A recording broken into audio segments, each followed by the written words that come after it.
जो पहलगाम कारनेज के बाद सिचुएशन पूरे मुल्क में डेवलप हुई है, मेरे ख्याल में हमें उसी के ऊपर ज़्यादा कंसंट्रेट करना चाहिए और बाकी जो इक़दामात, ये जो वाक़ात जो जिनकी तरफ आप इशारा कर रहे हैं, शायद उनको अगर हम इस वक्त फिर से रिपीट करें, फिर से उसके ऊपर बात करना चाहें तो एक कन्फ्यूजन क्रिएट होगा। इस वक्त जो मामला है वो मुल्क की सालमियत का है, वो मुल्क में मजहबी रवादारी का है। तो हमें ऐसी कोई बात नहीं करनी चाहिए जिसमें इन दोनों को ठेस पहुंचे। तो इस वक्त की जो सिचुएशन है, इस वक्त मुल्क के ऊपर जो के सामने जो चैलेंजेस हैं, उन चैलेंजेस को कैसे कम्बैट करना चाहिए और प्रीमियर अपोजिशन पार्टी के तौर पे कांग्रेस ने जो एक स्टैंड लिया है कांग्रेस वर्किंग कमेटी में कि हम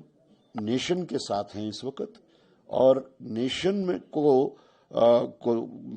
यूनैनिमिटी देने के वास्ते, दिखाने के वास्ते आज की सरकार जो भी इक़दामात उठाएगी उन इक़दामात को सपोर्ट करेगी कांग्रेस पार्टी। आज हम उस पे ही हमें ज्यादा गौर करना चाहिए। इसीलिए कल राहुल गांधी जी ने प्रेस कॉन्फ्रेंस में बताया कि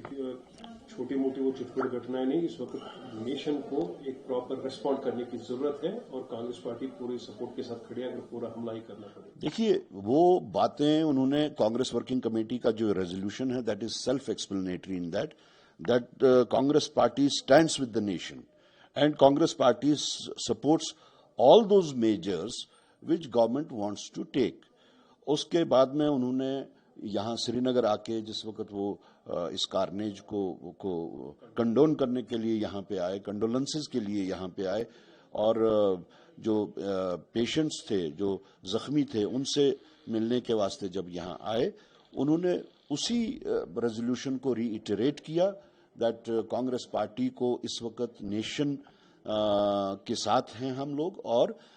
हर कदम जो सरकार उठाना चाहती है